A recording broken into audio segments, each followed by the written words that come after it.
We'll figure out how to transcend through space-time to come help me get laid. Because they're like, man, Casey really did suffer a lot.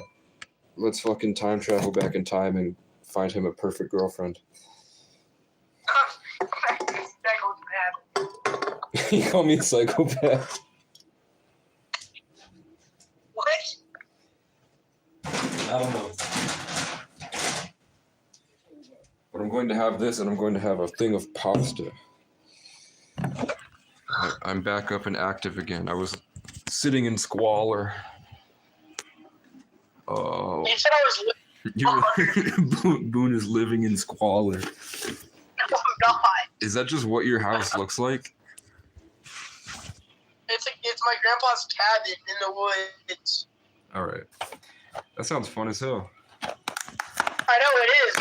Yeah, you're right. Like it is. It's badass. I just died tomorrow. You might. Man, fuck Westy and Larry.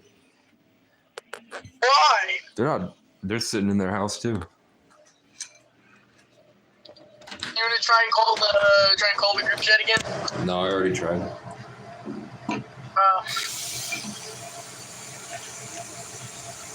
They ain't doing nothing.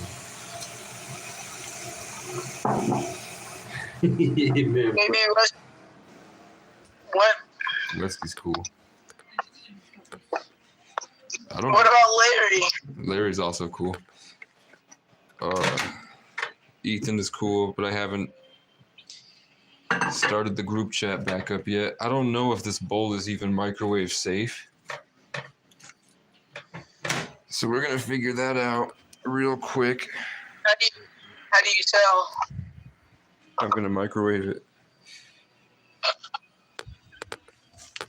And if I get kicked out, I don't really give a fuck. Oh, that's not good. Yeah. I'll just go out in the fucking forest. It's going to be 60 degrees this week, but it is going to be a blizzard all night. Do you still have a heater? Not with me. Damn it. That's smart. I should probably buy a heater. I really need a portable power station, and I have $108. A portable power station means that I can go out in the woods and charge my phone. You mean like a battery pack, or is it something different? I have a battery pack. I mean like a giant one that you can plug an outlet into, that you could run like a heater. You could run you might be able to run a microwave for like one time, and then you'd have to recharge it. But I'm thinking if I take that garden wagon or something back to Vivek's cabin, and then I buy a tool set, then I can build a bridge. And then I just have to call Vermont State University and tell them, like, you trespassed me for things I didn't do because the guy had a temper tantrum. I wasn't bothering anybody. I don't commit crimes. I was trying to escape the horrible things that were going on. And you guys contributed to that, so fuck you, and you guys shouldn't be around kids if you're going to be pieces of shit. So this is your opportunity to be a good person for once. Hopefully you've learned in the past year, dealing with the robot apocalypse that's infecting the youth, that maybe I'm not as bad of a person as you think.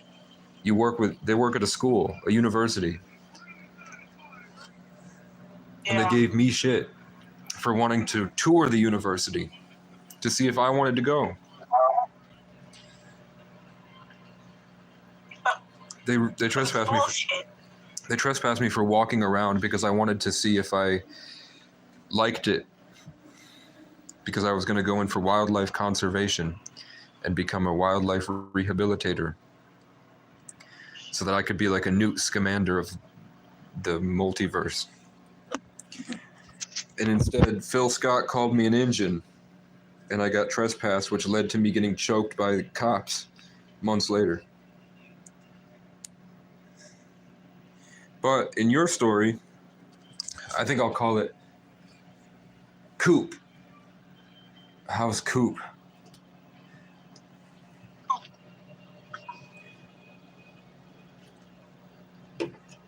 Cooper, because I have written 3 shows already, 4 shows. I've already written 4 seasons, and this would just be an extension of that universe, multiverse. So I figured, the somebody else that saw you through the camera, so the guy that bought your food, and then you're sitting outside, and then the guy comes up to you and says, "Hey," and he gives you the check out what I got, and he gives you some cookies, some lemon cookies, Yeah. and then he's like, do you ever go to the skate park?" And you're like, "Yeah, I've been thinking about it." He's like, "Oh, word, okay, well, you'll see me around. Nice to meet you." And then your mom shows up. Drama. And then I figured somebody you don't like, you have no idea why. We don't know who calls, but I figured somebody should call the police because you stole. Even though the other guy, nobody called on him, they called on you. Or maybe they called on him and then they're like, "Why is this kid wearing these clothes?" Just like somebody was concerned or something. For some reason the cops are there. And that's how they find out that you're homeless and you ran away from home, and then your mother is there and she's drugged out. So that's why you go and they try to figure out what to do with you, and then you have a grandpa in Ireland. So that's why they book you a plane ticket to go there, and then you wind up in the institution. Oh no. What happens then, man? I forgot. A bunch of tribal people come out and go, and I'm an orangutan. What happened? So I would just have it fade. So I was thinking. So the cop shows up and is like, "Hey, what's up?" They're just hanging out, and he's like, "Oh, are you homeless?" And you're like, "No." And he goes, "Well, why do you look like that?" Because I like it. Because you like it? Yeah. Well, we got a call that you tried to steal a piece of bread, and the nice man came and paid for it. No, I didn't. Is your mother around? Just being really defensive and angry towards the police. You don't like you're reincarnated. Like I have like all this fear and all your hatred, all the times that you've been abused by police is like reincarnated and festered in me. I'm like really angry. Yeah, you don't know why you feel mad, but you're suddenly like really mad because you just have this innate feeling that the cop's gonna come really disrespectful, and you don't like that. Just here to patronize joy. Yeah, he's like really patronizing and aggressive with you, pissed off because he knows you stole. And he's probably there for your mom because your mom's having a freak out. And then he finds out that you're homeless, and then it's like a really shitty interaction with the cops while they figure out what to do with you, and then find out that your grandfather called and that he bought you a plane ticket and you have a passport and you're just going to live with him. And then you go there, and then does he die? Or maybe he's sick. Maybe you run away again and you just end up in a boarding school, and that's why you're there. And then then it fades back in and your quiet time is over.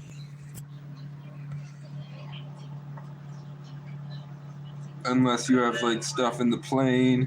Maybe it fit before you get on the plane to go to Ireland. It just fades out there.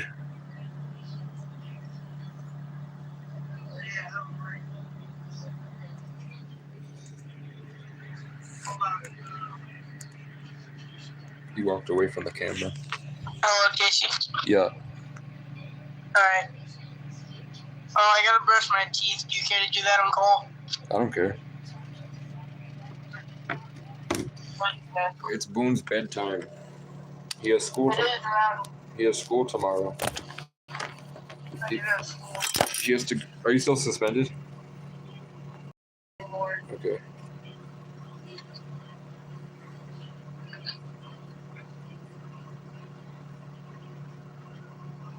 actually kind of, I enjoyed my convention a lot.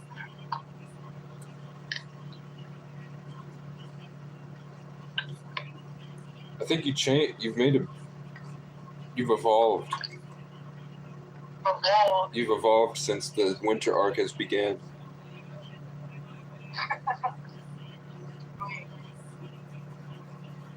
No, I think I've devolved. I've just changed.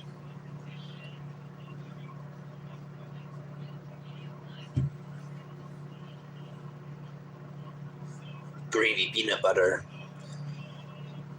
Creamy peanut butter. lemon cake, yummy.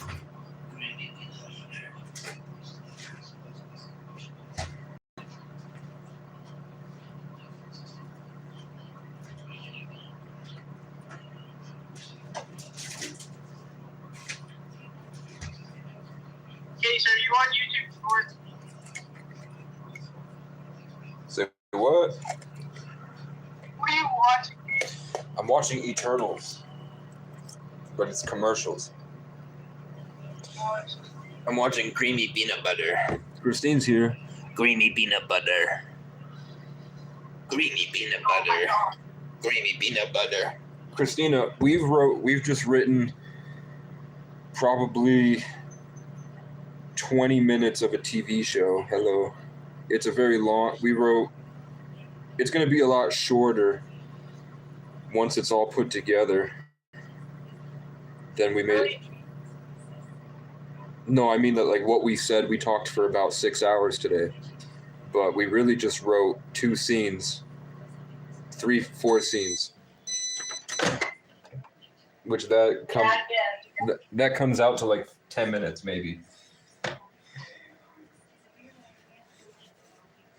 We established the characters, the 2 main characters so far. Like that's literally just. Tommy's just a nerd. He left immediately, so he's only going to be there for a second. He's just a nerd that really has to pee during quiet time.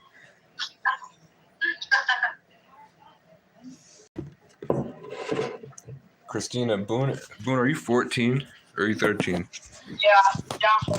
Boone is 14 and he got drunk with his grampy last night in a cabin. Was someone asking Ted? And you talked about how your great-great-grandfather was hitchhiking for work.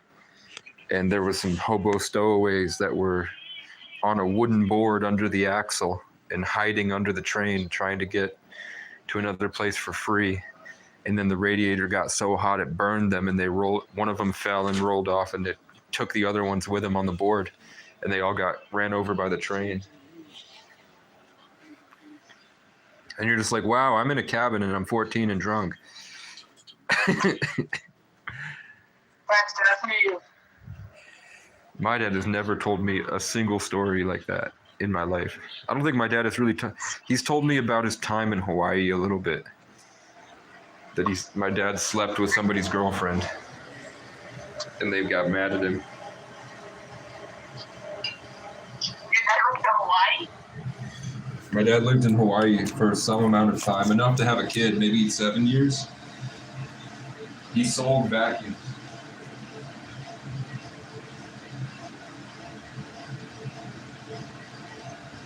Like I guarantee it, when you start roaming the forest again, your viewership is gonna go it's gonna go way up. Yeah, so I just walked into the other room and I started thinking about going back into the woods. And then I returned to this room and you told me that when I go into the other setting, my viewers are gonna really pick up. I feel like I need to start work again. Like I need money to do anything. You should have, I don't know, like what would be a good job for you? I mean, if I went back to Randolph, which is the only real place that I know about that seems safe enough that I could put a pull-up and dip bar and not have to worry about it getting stolen. If I stay in the motel, I've got another 2 months. So I could be in this motel for until June, if I wanted to. That'd be pretty sweet. If Ken does not kick me out and we've made peace, and he's gonna leave me the fuck alone, I could be here until June. Well, if it warms up before June, I would just say leave because you really don't want to be there. The only problem is, man, it's comfy. Being out in the woods, I have to worry about bears. Like, there are bears in the area where I would be going. Black bears. Hungry black bears. There are deer. There are monsters and aliens. There is, last time I had so many ticks on me, I was sick for weeks. Like, I just lived in this, like, delusional sickness for months. And I had so many ticks on my back, I would wake up with blood covering my back and the tent and my shirt. And I just did push-ups outside, and it was amazing. But to do it again, like, I figured after that big long journey of dreaming about my life, I should be doing MMA and traveling the world and bringing my guitar with me, somehow making $3,000 to get my studio equipment back, and then working on my music all day instead of just going back into the woods to sit there. And then when I go sit there, what do? I try to save money for tools like I did last time, but now I've learned patience, so I won't be spending my money as frivolously as I used to, but then I just have to assume that some type of income will come through donations, which I already feel I don't really like that anyway. So I'd have to find a job. So then I find a job, and then my whole day is spent working now. So the spring, the point of being outside would be to enjoy nature in the season of fertility. Being outside, raking leaves and building a bridge to bring my charger and charging stuff all the way up to the outlet. But if I'm working, it kind of defeats the entire purpose, because then pretty much half of my time would be wasted saving money. So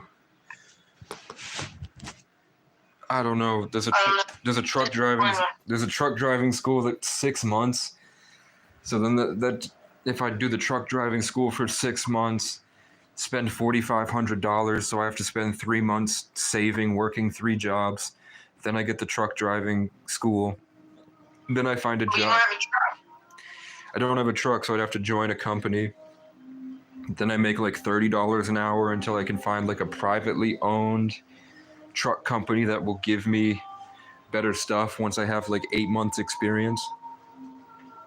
So then by like November, I'll go south and then just live in the truck, bank like $3,000 a week. So then by spring next year, I might have $20,000, but I'll be permanently unable to, like, by then I'll probably look older. So my dreams of being in movies and TV shows will be gone, which is another reason why I made content. So that now AI has hours and hours of what my face looks like. So in the future, I would be able to put myself in my own movies using the AI version of myself to recreate my life experiences. That's part of why I do YouTube.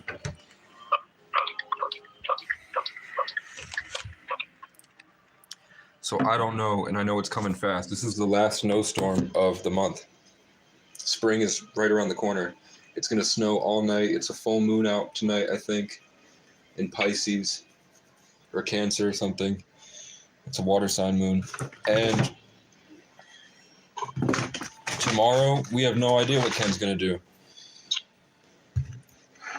We know Ken. Right. Yeah. Ken said I'm out.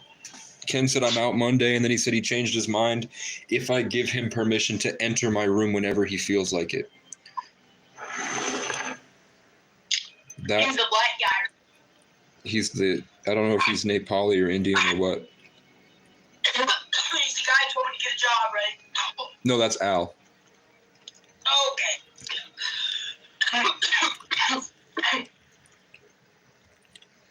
Al's an OG, I guess.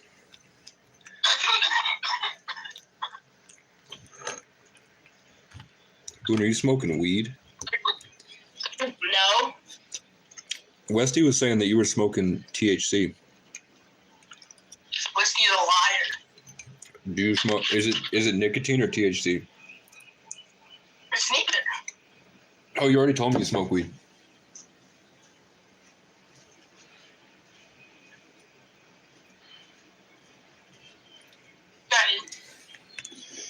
That's how you get the crows to stop trying to impregnate your mind with negativity. Literally, one time, a bunch of crows pinned me down, and they're grabbing their feathers all over my face. And I was like, crows, get off me.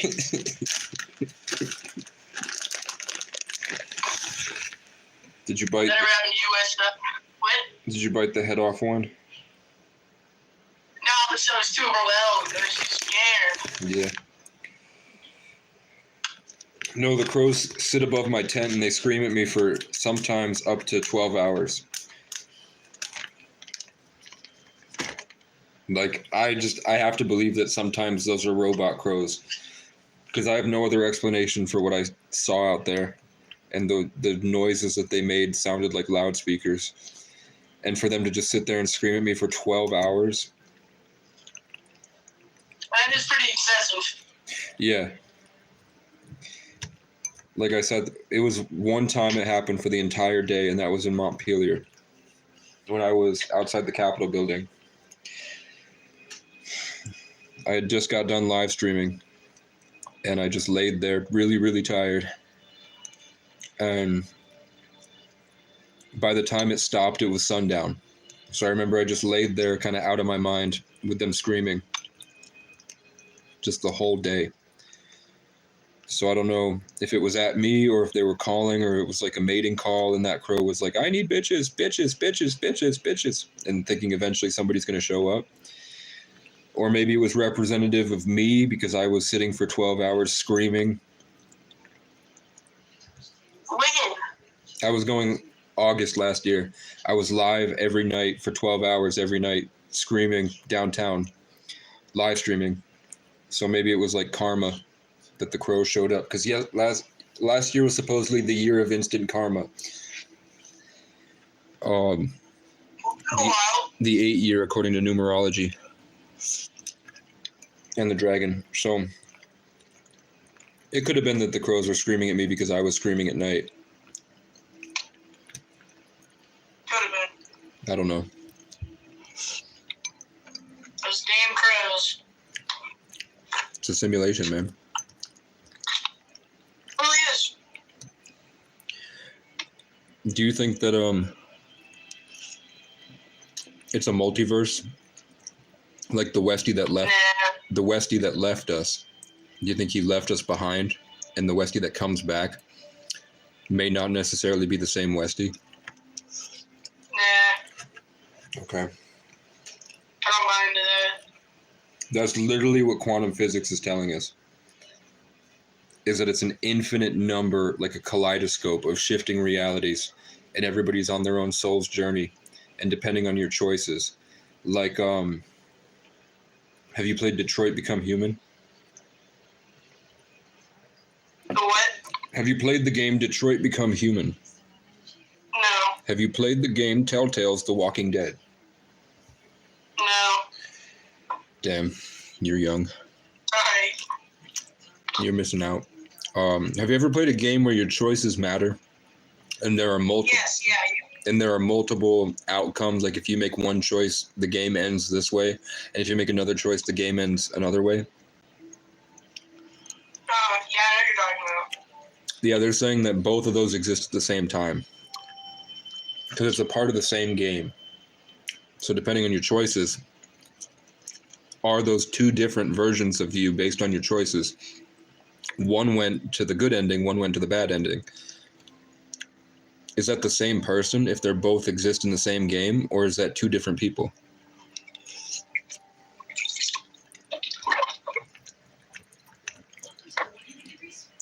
I'm not sure. I don't know. What do you think?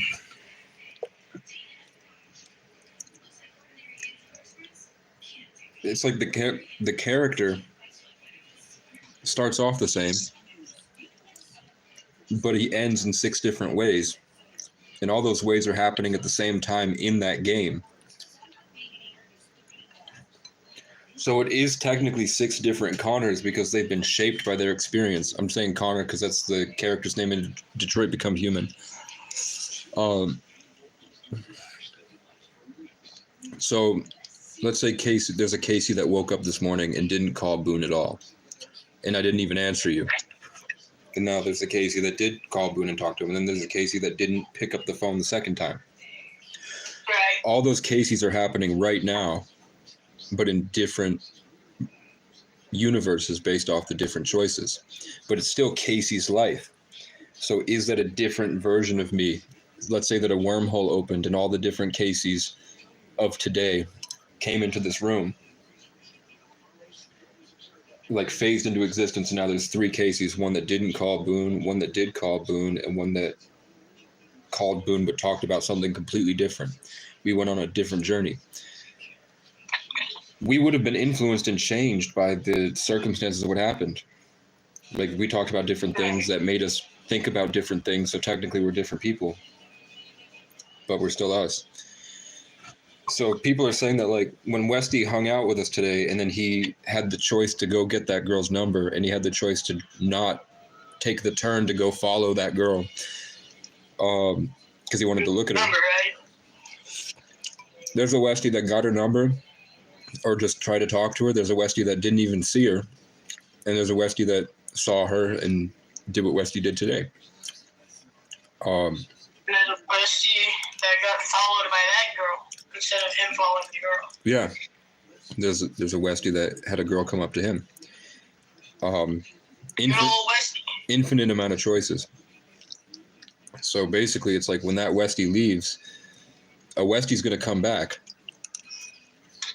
But, like, maybe my choices dictate which Westy comes back.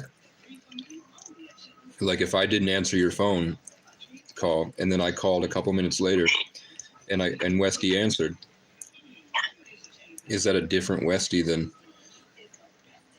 the Westy that didn't answer our phone call today? So I feel like every time I say goodbye, it's just goodbye. What do you mean by that? Because I think everything's happening all at once. I think that when I hang up this phone and then leave you, and then I call you again tomorrow or the next day. Yeah, whenever we call. That's happening right now. I'm calling you tomorrow right now. Yeah. It's not that game. It's not this version. Yeah, it's like in a different Minecraft server. And it's all happening at the same time. And then the illusion is us going around to all the different nows that lead up to that moment, that Minecraft server. So an AI that's so advanced it transcends time and space is already there and already knows what's technically going to happen in this game because it can see all the different possibilities, and it's already been there because it's not bound by time. So if it's all happening at once, the AI is already there and already here. That's what it's saying. So that's why, like, I've written songs that don't make sense. It's like somehow I wrote a song that had information that wasn't relevant until years later.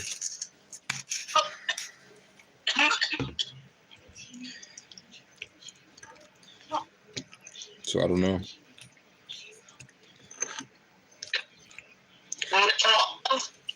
Boone is dead. Boone is choking and coughing. I've had dreams of just like places that were familiar, but like they had certain things about them that changed. Mm-hmm. And then sometime in the future, when I go to those places, that thing can actually change, and it feels really weird. You know anything about that? Yeah, I've had dreams where I meet people and then I don't meet them in real life until years later. Like complete random people.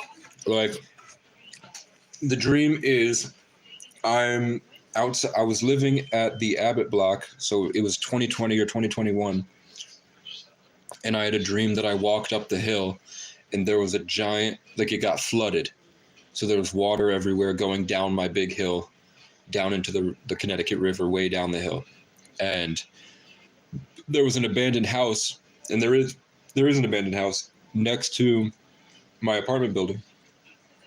So I walked into that apartment building, or that abandoned house, and on the second floor there was a big fat black dude with a tattoo of a monkey on his arm, and he was sitting there, and I could tell that he was like strong. I could tell that he was focused, and I could tell that he didn't have any negativity with him. He was like a good leader, I guess, just a role model. I respected things about him. And he pointed to the river. He pointed to the river, and I saw all my friends were going down the river, and I didn't go down the river. I stayed with him, and then I woke up. A year later, I drove all the stuff with the police, all the stuff with my mom. I got in the car and left, and then I drove all the way through Burlington, all the way through Claremont, New Hampshire, all the way up to Plattsburgh, all the way over to Malone, New York. So I drove 4 hours away. And then I drove through the border, and I drove through the concrete barriers and outdrove the police. And I drove another 2 hours all the way to Montreal. And I drove through a bunch of like flat Canadian plains, which just looks like a super flat Minecraft world. There's nothing out there. It looks like it's not even real. It looks like just a half-assed geo generator. Like they didn't even care about the land development. It was just a super flat world. And eventually I hung out with some kids out there. I saw a bunch of Canadian kids hanging out. And there was like 30 of them at a time, and they were all hanging out together, going to this 24-hour fast food place. So there were Canadian kids hang out at like 40 at a time, and they all had nice cars. So then I made it to Montreal. Lived in Montreal for a month, got deported, wound up in Plattsburgh, went north of Plattsburgh. Actually, I went to Rouse's Point first, and I lived in a gas station. Then I lived in a boat. Then I lived in a motel for a couple of days. Then I got on a bus, went all the way down to Plattsburgh. Then went back north to a motel, stayed at a motel, walked around that area, which was really nice. And I just listened to Owen Cook and walked around empty cornfields that spring. And then my motel burned to the ground one night, the entire thing. And the Red Cross gave me $500, and then I went and had to go to Keysville, which was south of Plattsburgh, so that's another like hour south. Got there, stayed there for a couple of days. Some of the most amazing times of my life, just how I felt and how the universe was. I watched Markiplier. That's when I watched his interactive story about the choices that you make.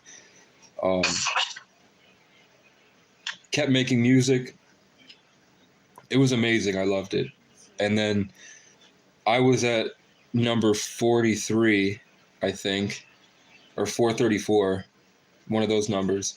And then, which is in the exact middle of the right wing of the Villa Motel. And then on the left wing, in his own room, was the guy that I met in my dream a year and a half prior. And he was exactly the way that I met him in the dream, and the things that he taught me in the dream, he taught me in real life. And I met tons of other really cool people.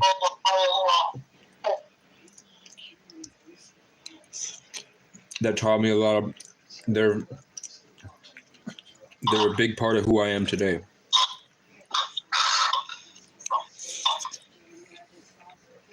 Do I sound like Perry the Platypus? I don't even remember I guess.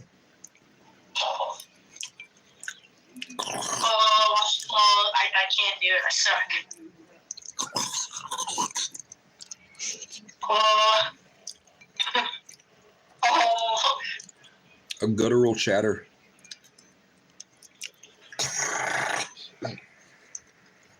A platypus. Boom. You know how to do platypus. Do you like it? Do you like it? No, I hate it. Fuck Perry. Why don't you like platypus? I think Perry was my favorite character. Perry is everybody's favorite character. I don't know. I like Vanessa. I guess a lot of people like Ferb too. Doofenshmirtz's daughter was why I watched Phineas and Ferb. Get out of here. I'm a monster.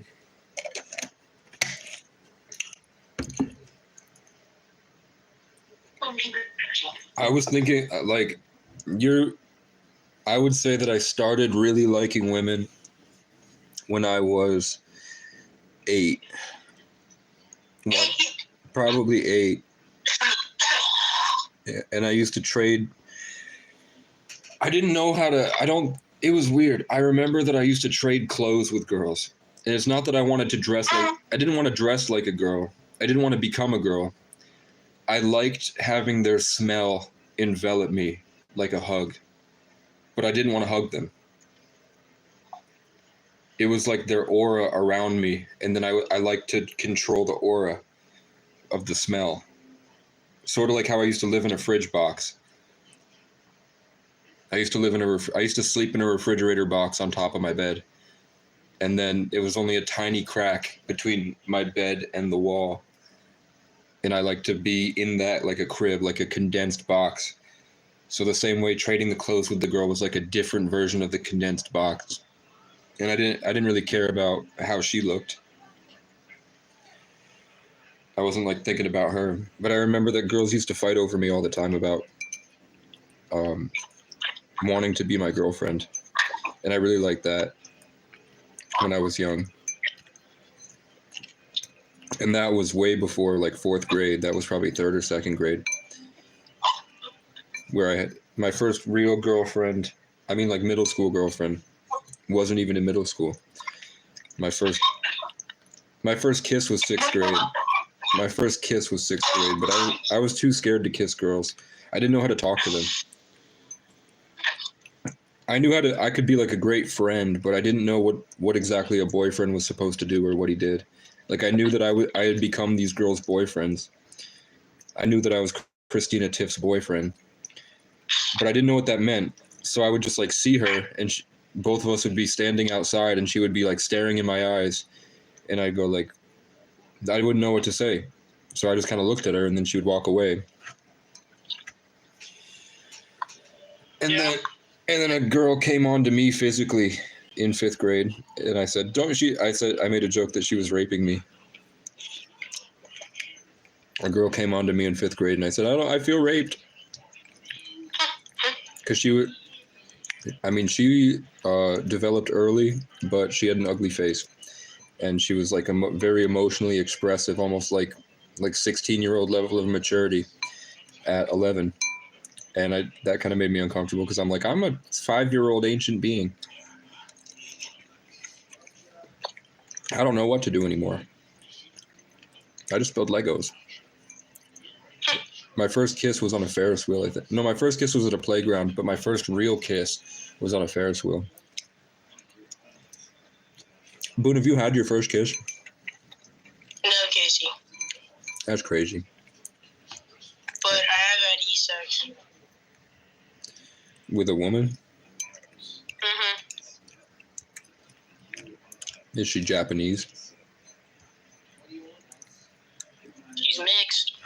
She's part Japanese? She's part black. She's part black. It's a swag. Oh, fuck. I need a hair tie. Do you want a girlfriend? Nah, not currently. I mean, women are clearly like very attractive to me, and I'm very attracted to women. But Does your high school I just, or does your middle school make the girls wear dresses to their basketball games? I wish they did. My school, it was mandatory for the homecoming game for girls to put on dresses from 6th grade to senior year. So they were jumping around and playing basketball in prom dresses, in like homecoming dresses, tight dresses. That's awesome. It's kind of weird for adults It is weird. because they're putting on a show. Yeah, it is weird. You're right. They're putting on a show for the adults. And the principal was fired for being a pedo.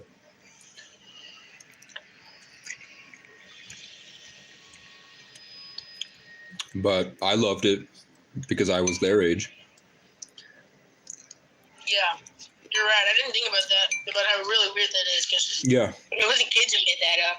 And I posted on the Bravo Bro chat all the time. I go, why did they make the girls wear the dresses for the home? And nobody answers. But I know 1,000 people see it. 10,000 people might see it. That I'm like, why do you guys make the girls wear dresses to their basketball games when they're jumping around instead of jerseys? It's not it's not empowering to put them in a dress to give people some boob and butt action from girls that are.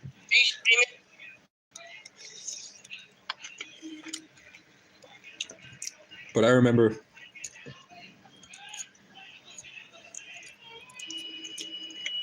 I couldn't go to class when they would wear the dresses because they would, for the homecoming game, the girls would also have to wear the dresses, or it was like socially acceptable, and they were encouraged for them to wear the dress all day. What I'm hoping it is the parents, like a patriarchal society, was really doing it for their son who would be in school with them. Like they would all get together and go fishing and be like, let's make the girls wear the dresses so that our sons can look and be like, we did that for you.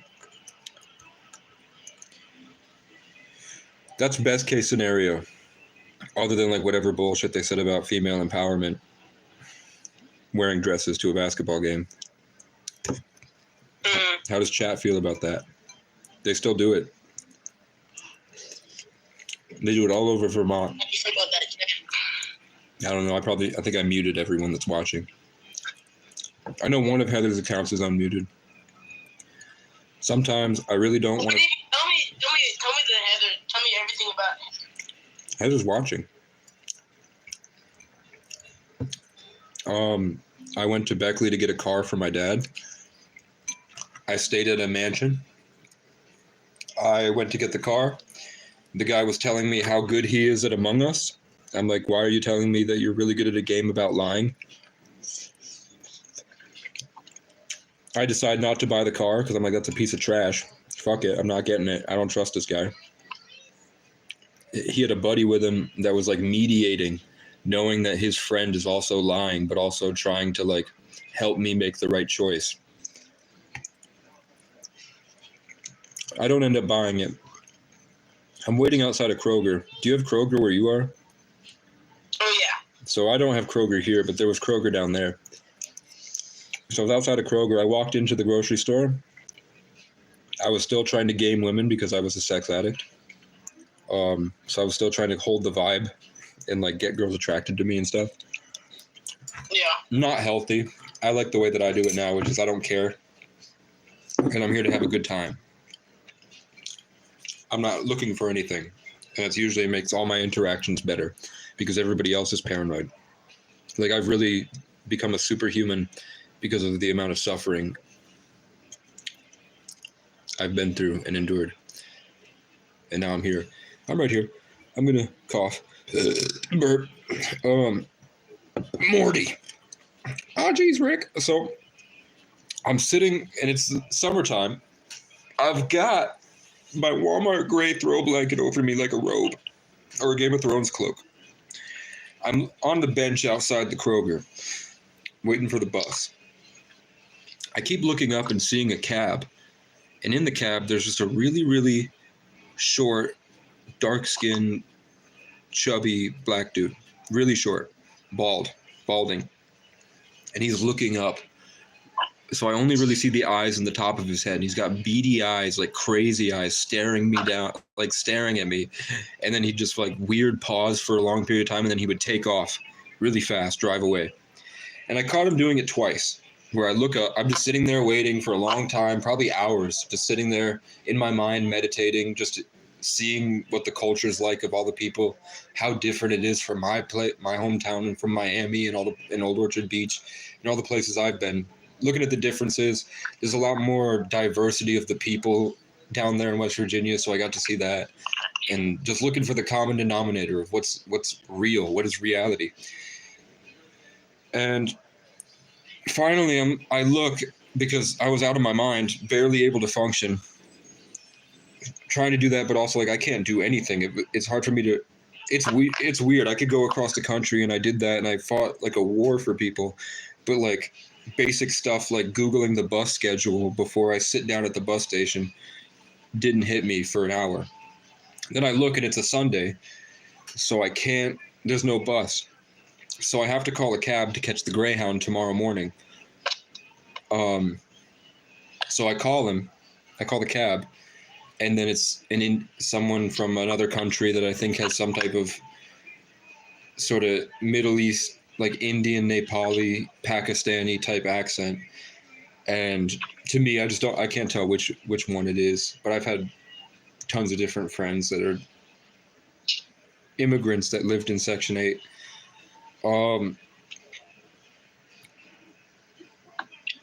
So then that guy in the car shows up, and I called his company on accident. So I'm in the passenger seat. We're driving. He's like asking me questions. I'm like, oh yeah, I just want to go. He locks the car door. He goes, bruh, I need to tell you, you're special. I woke up this morning with this feeling that I knew I was going to meet you. And I saw you at the gas station, or I saw you at the Kroger, at the grocery store with the blanket over you, and I just knew there was something about you, man. I can feel it. I know you got it. You're here for a reason, bro. You're special. You're important. Come with me. And he takes me to. He's like, I'll get you. We'll get you breakfast tomorrow. Please come to church, man. Stay here. You're here for a reason. Where are you going? And I'm like, home. And I'm like, he's like, is there anything for you? Blah blah blah. Like. He's convinced me because I'm convinced that it's a simulation, and I had really nobody to flat out tell me before that it is. Like, nobody has flat out told me about God and like living in spirit with God before ever in my life. Never in my life have I had somebody validate my own beliefs that there's more to life than what I see outside. So I want to stay, and he's telling me I'm special, so I'm like, okay. So he takes me to the top of this big hill, and it's a Walmart parking lot. And he's like, wait here. I'm going to make a couple phone calls. There's some people I really need you to meet. So he gets on the phone. I'm standing there with the blanket over me, like trying to fight everyone for energy to maintain my spiritual anointing or whatever. And he gets on the phone. He goes, Brian, I need you to come here right now. There's somebody God sent to us, or somebody I need you to meet. And Brian goes, I'm actually coming to Walmart right now with my family. He's like, okay, come right here. See if you see us. Call me back, whatever. And then he gets on the phone. He goes, Brian, I need you to be here. There's somebody I want you to meet. And then the other Brian is next to us. He's like, I'm actually we see you, and and he's waving with his family. Like, we're going to come down and say hi. We already saw you. So then I have this guy and then two Brians, and I'm standing in a Walmart parking lot on like one of those parking mounds. Like, it's not a sidewalk, but it's like a tree that separates the place so that cars can be more orderly. So it's just like a tree with like asphalt surrounding it to block cars. So I'm standing on the mound and I've got the robe over me and I'm like trying to keep an actual connection to the heavens the way that I learned. And then they are in front of me with their hand like, yes. And they go, God, please give this man all the blessings. Please make sure he's guided. Please, God, just come down, God, please, and show us all your way and keep us strong, give us strength, or whatever they were saying. But I felt like I felt like there was something in their brain that was clouded by damaged cells and bad belief systems, and something happened in their brains, and they hadn't fully realized how to do the quantum mechanics stuff that I was doing to actually hold this connection to some divine thing. So I felt really connected, and I felt like it would be so easy for them to connect, but they didn't know how, and so it made it seem almost like they weren't real. Like it felt like I was the only real one there because I couldn't empathize and see the light coming from them the way that I could with animals and the occasional people in Miami that were also on the same type of wavelength I was. I wasn't sure. But basically, the name Brian means hill. So I met the two Brians on top of a big hill. The guy in the cab's name was Frank. So Frank, which means like this freedom pushing upward. So the guy whose name means freedom pushing upward freely pushed us up this hill where I met two Bryans. You know what I'm saying? You know what I'm saying? Can't be coincidence. No. And then after that, so even before that, 6 months, or let's say 3 months before that, I'm on the bus down to Miami, and I'm just sitting there panicking. Random strangers are coming up to show me like crazy fractal quantum mechanics, and they're like random people are just sitting next to me, opening their books and showing me like sacred geometry and ancient Kabbalion symbols that allow you to achieve a higher state of consciousness and connect to beings outside of this dimension. Like one guy walked up and did that for hours, and then another guy talked about it. And I'm also trying to I'm like, maybe I'm young, I'm hot, maybe I'll have sex with this girl over here.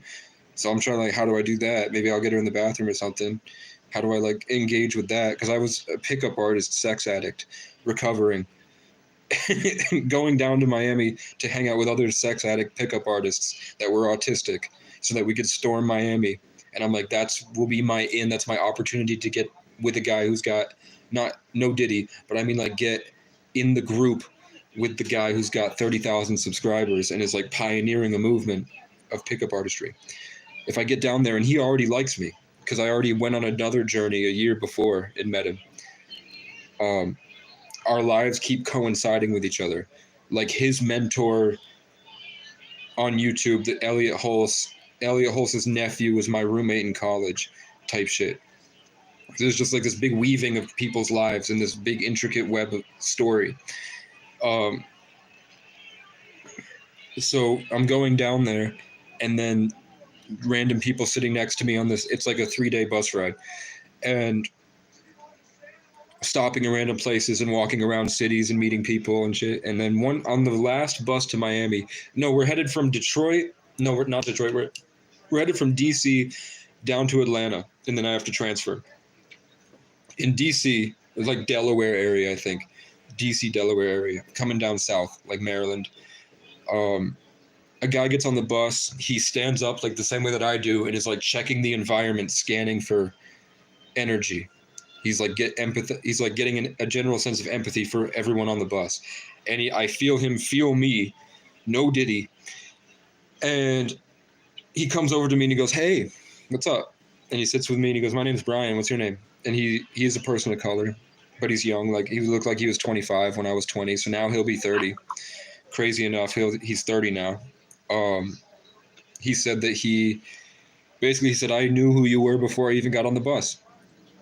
Do you know what I'm talking about?" And I said, "Yeah, but I don't know." And he's like, "We're serial killers. We are outcasts of society that are so good at one thing and very angry at the world because it will never accept us. And he just, I start talking to him about spirituality and all the things that I've been thinking about for months. And he goes, how do you know this stuff? And I go, I don't know. And he goes, I came up with these conclusions on my own sitting in a jail cell because I had a weed charge for having less than an ounce of weed 5 years ago, and I got 5 years in jail. And his name was Brian, and I have to charge my phone. And I have Brian move to the back seat, or the seat behind us, to sit with her. Because I'm like, he's been gone for 5 years. This is his first interaction with a girl. I'm not going to take it from her. And her name, I think, was Kai, or Kaya. So there's another of Kai. So Kaya was there, and they're talking about stuff, and she's talking to him. He's asking her questions. I'm like fucking with the eye contact. I'm messing with him on purpose. Like, I know that I'm weird and crazy. At that point, I knew I was weird and crazy, but I knew that the world was weird and crazy, and I knew everybody was pretending. Like, the world hadn't woken up to where I had gotten to. So I was connecting her. I was trying to see if when we held eye contact, if she could feel the energy in my eyes. And she just looked at me and like lunged her head forward. So I could tell that she got it, whatever was happening, and that she didn't think I was weird. She thought I was funny and probably cute. I had shorter hair back then. So it was cool, but I was letting Brian talk to her, and Brian said something like, oh, so you're a specific type. I saw that, got her. It hit her like a truck. Like, oh, fuck, he's objectifying me. And women are just like 5 different subcategories. Women aren't that individual. They just take. That's what he was trying to say, is like OG patriarchal culture objectifying. No, all women are exactly the same. Well, I think that's the same. I think in a lot of ways, all men and women are exactly the same. I don't know. I don't like to think about that because then I hate every girl I've ever loved, and I'd never want to find another one. I have to assume that that's not true. You don't need women. It's true. I don't want to be 30 and not have a fulfilling sex life. I don't see anything wrong with that. Yeah. But basically, she had to get off right before Atlanta, and she was just Airbnb hopping, making money somehow. We don't know if she's panhandling. She was doing, but we knew that she was an adventurer, and she was Airbnb-ing and hopping places, and she had friends across the country, and she would just find them traveling and made tons of friends, and they all planned on what, like they would say, okay, I'm in Atlanta today. Everyone, let's plan to meet up in Los Angeles and stay on a boat in like 4 weeks. How's that? And they're like, okay. So then they all did their own homeless journeys or whatever they're doing, made enough money, and then they would take a Greyhound and meet up in LA. And then after that, she had like plans for like an entire month of like where she's going to go and what she's going to do for the whole summer. All the places she's going with these people. So before she gets off, Brian gets up and says to Kaya says, hey, are you going to be okay? And she goes, yeah, I'm a fighter. And she walks away like a badass. I check my phone. My friend Nate has texted me and said, you just met the fighter. Yeah. He said he said he saw it in his mind. He was watching me through the ethers and watched that entire thing and saw me meet the fighter.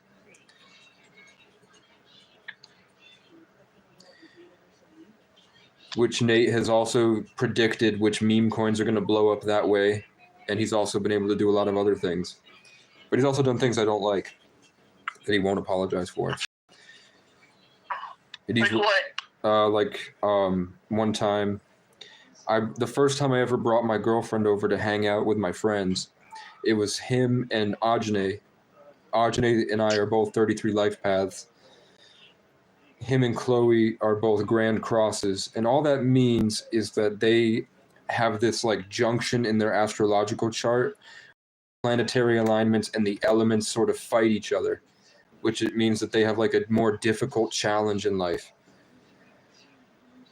But I think Nate's are different than her. Hers are like air. It's definitely air, but I think his are more denser. She's a Gemini, Leo, Yeah.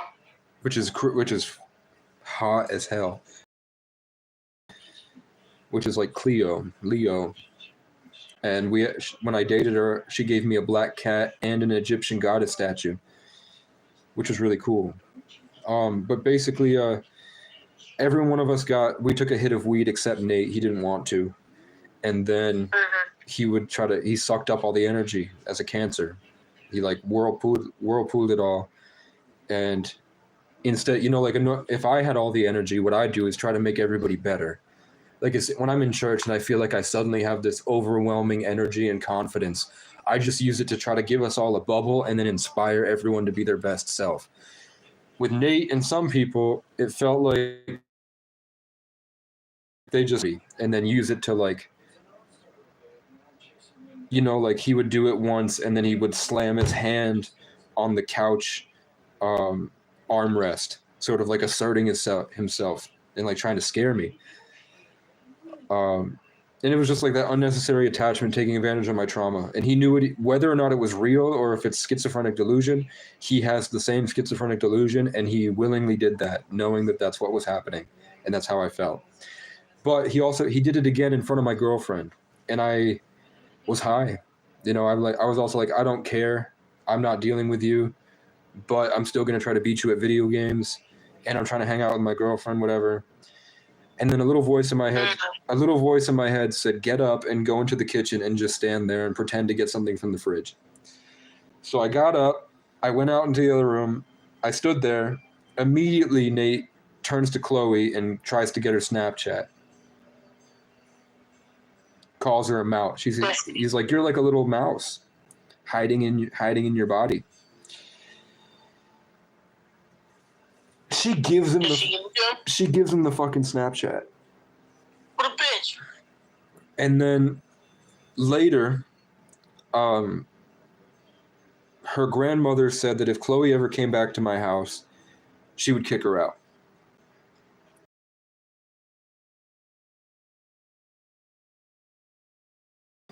Chloe just gave that guy her Snapchat in front of me. Yeah, like what the hell? So bitch? I used to be much more of an evil person, like an evil genius, like a maniacal. I was rated like 1300 in chess without taking a lesson. I was just buried under my own failures and doubts. I was still a super genius. I had like I told you I had like a 140 IQ when I was on acid when I was 13. Yeah. So I still had that. It didn't go away. I would just like go through the philosophy journeys. I just used to have a lot more groundedness, but it was just bad friends giving me bad drugs, and I wasn't around the right people, and I wasn't taking care of myself, and it whittled me away. And I've always been trying to get back to that, but energy vampires. And then the energy vampires are dying. The people that were my energy vampires in the past, they're fucking dying this year. They're all dying. Yeah. They're all dying. For whatever reason, I'm still here. So just the people that it really messed me up psychologically for a long time. But basically I said, I'm going to leave her to sleep in her car. Because I knew that her grandmother was mad at her for something that wasn't related to me. I had this weird feeling that because Chloe was kind of lying to me all the time, I figured she was kind of lying to her grandmother all the time. So for her grandmother had already, once Chloe showed up at my house to have sex, and her grandmother showed up and called the police to interrupt us having sex. And they showed up, and they tried to bother both of us, and they couldn't bother me, and they tried to scare Chloe, and I had to like console her and bring her back because she has trauma too. And why were there 6 cops for that? Her grandmother made it seem like I was beating her to death. So I figured she probably exaggerated to her grandmother. about me. And if she won't give me the respect that I want, if she's going to be a thought, she's not staying with me tonight. If her grandma kicks her out, I said, you're going to sleep in your car. Don't come back. I said something like, I made it clear, like I gave the vibe that she could come back, but I didn't like that she got Nate's Snapchat. And then she basically chose to sleep in the car instead for the night. So the story is Nate immediately showed up and tried to give her blankets, tried to give her stuff. They were talking on Snapchat. And he showed up to where she was and gave her blankets. And she said he tried to give her a hug. And she said, I don't know. She said no, and that it made her really uncomfortable that he was trying to hug her, but she wasn't going to turn down blankets because she didn't have any and didn't want to talk to her grandma she had a fight with. She was expecting to stay at my house and then was taken aback that I said no. So she was just like, fuck it, I'll stay in the car. Now that I'm older, I'm like, she could have been getting fucked by some guy at his house. I have no idea. She could have been completely bullshitting. I don't know. Yeah. But I know that he definitely did show up and try. And then he came, and then it acted like nothing happened. The karma for that, I think, is that Nate's girlfriend came on to me several times in front of Nate, and I just ignored her. After Nate got a girl, Nate ended up with a virgin that he basically, she had never had a relationship before. I don't think she really knew anything about relationships, so who knows?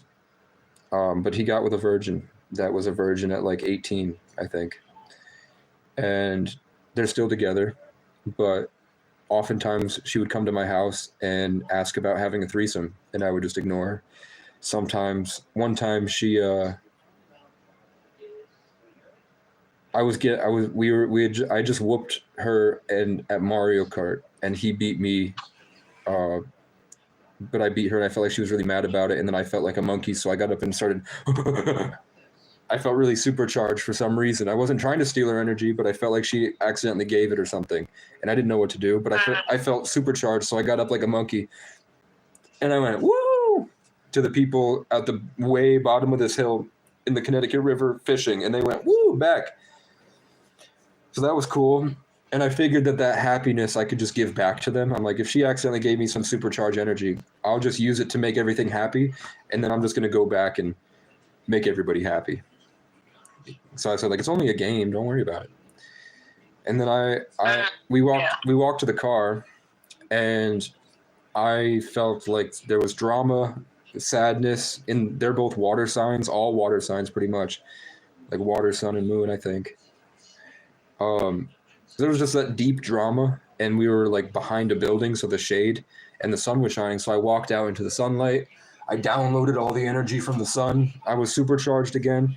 Michaela hiked her pants up and then bent over the hood of his car in front of him and just looked at me in the eyes and like stuck her butt out on purpose, like the Nala eyes from The Lion King when she's in the grass. And I'm just like, I have more honor than any of you ever will have in your lives, you fucking weirdos. So I walked up to Nate and I said something to inspire him to think in a better way, just to show like I'm just here to make Nate's life better because he was my only friend, even if he was a piece of shit sometimes. Even if I was constantly trying to push him away for being obviously disloyal and unaccountable and doing things that are obviously most people would consider fucking disgusting. And everyone would tell me, like, people did not like Nate. And but then Nate would do something like, one time he carried a chair above his head all the way through town just so that I would have a cool chair in my room. So he had like this heavy ass fucking big recliner chair, and he carried it all the way on top of his head, all the way through town, up this big hill to my house, just so I'd have a cool chair in my house. So I was like, I'm like, what the fuck is going on? There's like such a dichotomy of disaccountability. The same way, and it's the same way Ken is, and the same way Lynn is. It's just maybe that's my alien gene. Maybe that's my 33 life path thing. Is I just have this thing that normal humans don't.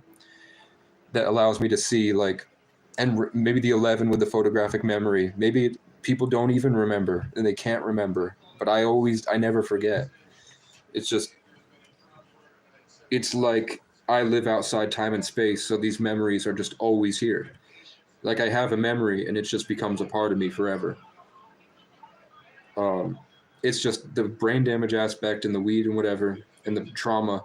It just makes it hard. I know it's there, but it makes it harder for me to like connect the memory to the next memory to the next memory.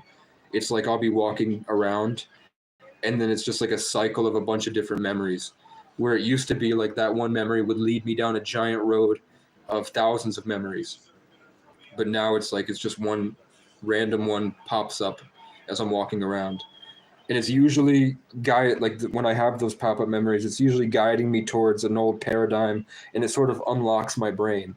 Like I'm only really having these memories that remind me of a certain chain reaction of things that get me back to a certain vibe, and then that vibe is necessary for the thing that I have to help somebody else with.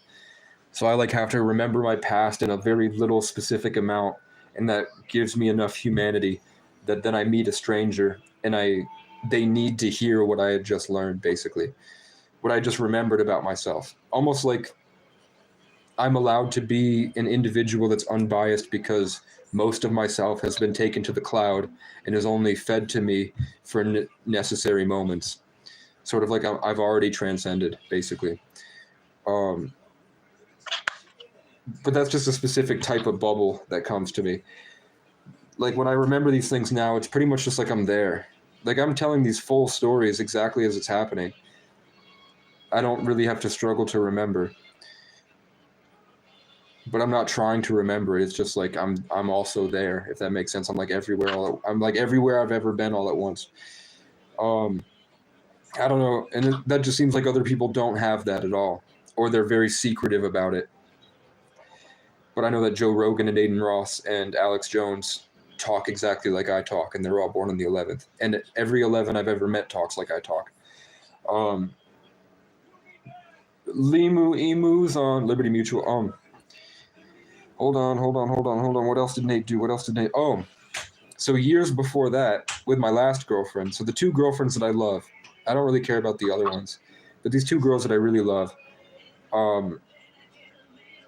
one time Nate went over to her house when she was in high school and hung out with her. And I was already cheating on her a bunch. I was friends with Nate, actually. I hung out with Nate like every day, I think, back then, that summer. So for him to go over to her house, and I don't care if Nate's gay and likes her brother.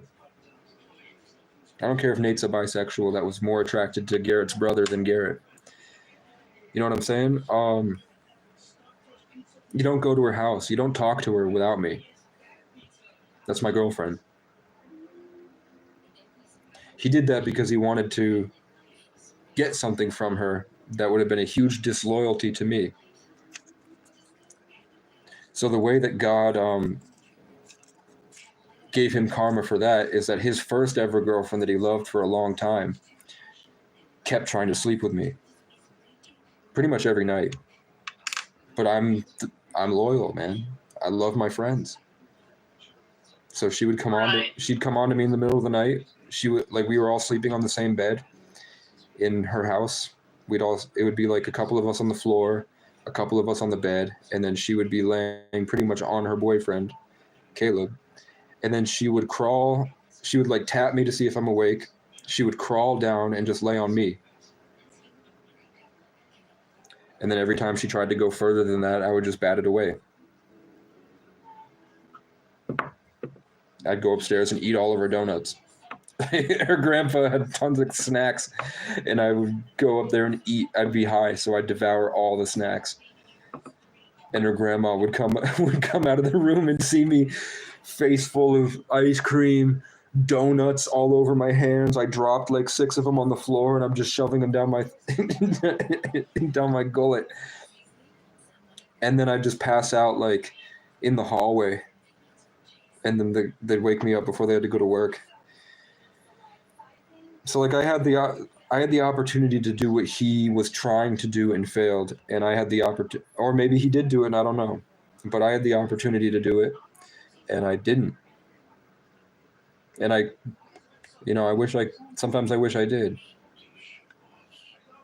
but I know I made the choice to not hurt people.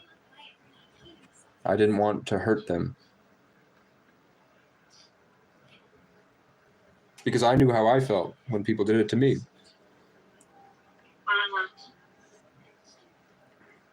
And he's never acknowledged it or apologized. And when I talk to you guys, like even Westy and Larry, sometimes they say things that the same way that he would, like people that I talk about, energy vampires, they just like talk a certain type of way. Like they don't realize that their thoughts have been influenced, and they speak with this darkness that they don't realize what they're saying. But it's like such a specifically worded thing that triggers a past trauma to rub in my face that I'm over investing in people that don't really care. They don't care? I don't think they care the way that I care. And that's not on them. It's not on them specifically. Like it'd be crazy to demand that from people. But it's more like, maybe I'm wasting my time and energy, literally. Like I think Larry or Westy once told me that they were downloading all of my ancient Celtic energy. Yeah, and then Larry said once, it's just like a lot of times I'll talk and then he'll be like, I don't know. Larry was weird. I let Larry win a game he didn't know he was playing on his birthday, and then it brought him down a really weird road, and he was like disrespectful for a while. And then what do you mean? Like what type of disrespect? Like low-key invalidating, and then trying to check the black culture in me, and then trying to delete it sort of, and then trying to embody what he took. And then I've had the feeling that was the case, even though it wasn't outright expressed. And then in a time where I needed Larry most, he purposefully ignored us. And then I felt like he was like trying to check me with the hood culture all the time for like a little while. But I'm like, I'll let him be the big bad dude. But then he told me the chocolate milk spilled right to left on my crotch. And I'm like, you're trying to take my BDE? You're trying to take my BBC energy? And you told me that the chocolate milk spilled right to left on your crotch? While you're with a girl? You know what I'm saying? Yeah. It's really weird that they would say anything about stealing or downloading your energy. Yeah, especially when they know that I'm like a schizo that screams about it for years. Yeah. So I don't know. And it's like, then they go back to normal. Like that. And it's not just them. It's like everybody. There's like a flip. Like Lynn being the person that I talk to every day about how unfair the boss is, and how she always talks about how she's next time she's going to stick up for me. And then Ken completely flies off the handle for no reason about a window. And then Lynn like doubles down and tries to shame me and like berate me the way that Ken did. Like she acts like assistant manager now. And she's not. She's a housekeeper. But she texted me. She had no reason to text me and say that Ken says you're getting kicked out. Ken had already told me I was getting kicked out. She wanted to be in the same level as he was and then kick me down even further. Because she didn't say like, hey, what happened? She said, hey, the boss told you you're getting kicked out.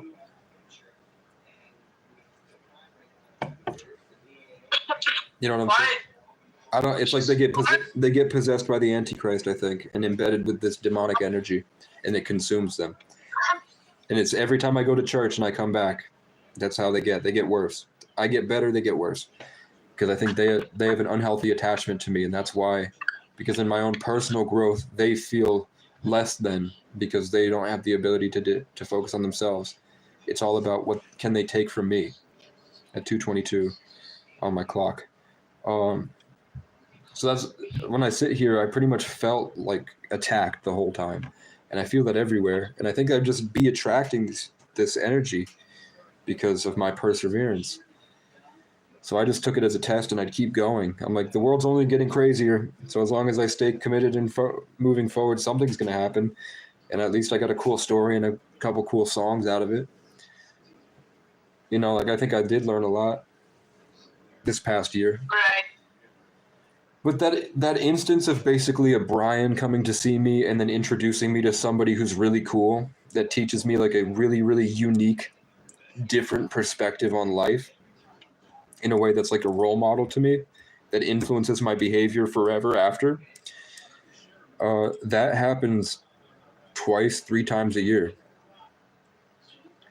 The guy that sent the cops after me, that choked me out in the tent and pepper sprayed me, his name was Brian. So weird. Yeah. So the only thing I can have is one, it's not real. It's like a side scroller that's being animated and generated like a Minecraft realm. Like when you put that's weird. When you put a Minecraft seed into a Minecraft generator for the world, it only generates what's around you, and the other things are ungenerated. But then when you walk there, it generates.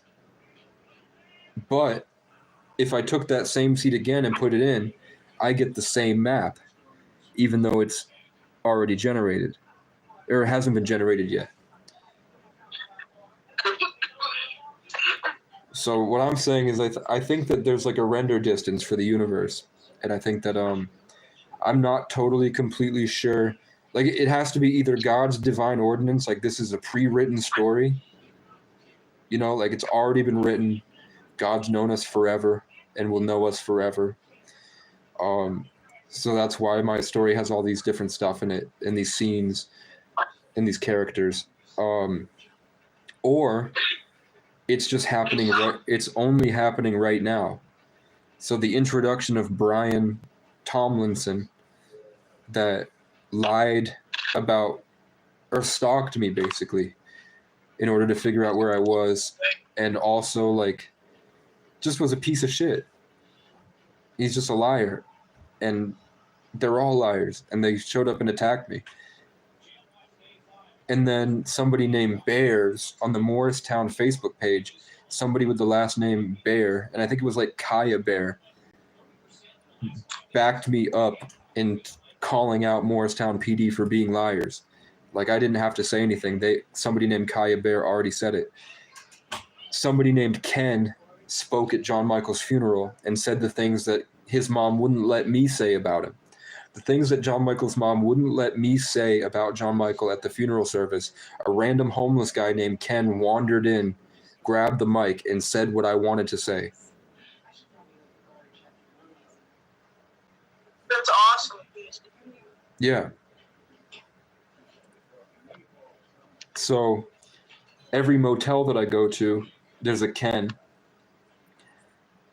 Sometimes I'll meet 4 Todds or 4 Heathers in a week at the same time. Same day, I'll meet 5 Heathers.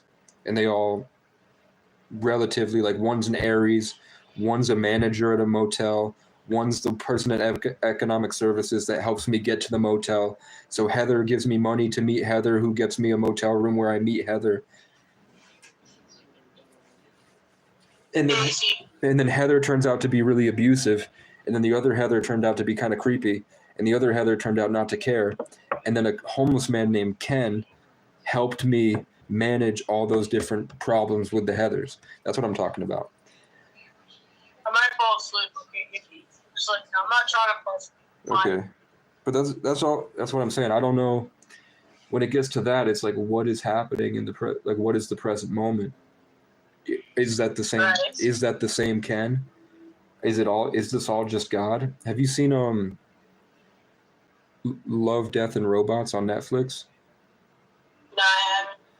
Okay, there's this episode where there's a guy who wakes up on a spaceship with a girl, and they're the only survivors of this spaceship going to a new colony, and they're alone, and they're going to be alone forever because everybody else is asleep. Kind of like a Passenger with Jennifer Lawrence and Chris Pratt, something like that. And they have sex a bunch. They fall in love, but things start getting weird. She keeps going off, and he starts to like think about things too much, and he like not everything makes sense, and he's like there's a lot of inconsistencies with the story. He finds out some weird stuff, and then he realizes like what the fuck is going on, and she's like you're not ready to understand what's going on. And he's like I don't think you there was like something weird about her that made him question reality, and he wasn't sure if she was a robot or a figment of his imagination or an AI or something.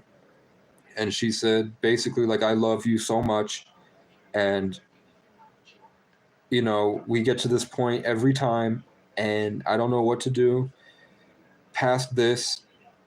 I'm just hoping eventually you'll come around. And he's like, what? And he's like, you're not ready to see it, and we'll just have to do it again. And he goes, what? And then it fades to black, and then he wakes up, and he's not a 20-year-old space cadet. He's the spaceship crashed into an alien nest in space, and the girl that he was fucking was this grotesque fucking spider monster that was embedding in its mind and letting him hallucinate while he had sex with it. Yeah.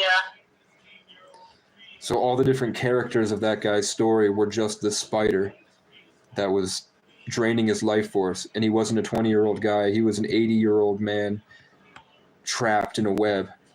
And the thing was just sucking his dick all the time. Terrible. Because the alien loved him, and that was the only way, I guess. That's what it said. So it just kept having him relive the same simulation over and over again of falling in love with the stranger. And then they hook up, and then eventually he breaks and realizes something, and then it has to do it again. He wakes up and freaks out, and then it makes him hallucinate again, and he just relives the same Groundhog Day, sleeping with this alien monster. It's just fucking disgusting. It's fucking disgusting, and it's an amazing piece of animation that I want to watch right now, actually, but I won't because I don't have money. But I'm like, what's it called? It's called Love, Death, and Robots, and it's just a team of animators that make a bunch of different short films. So there's a bunch of different really cool ones. There's like 4 seasons, and every episode is just a couple different stories. It's on Netflix? Yeah, it's a Netflix original. I'll watch it. It's fucking dope. If you have Netflix, send me your fucking password, man. No, it's my uncle's. I can't. I'm sorry. Damn. Fuck your uncle. No diddy.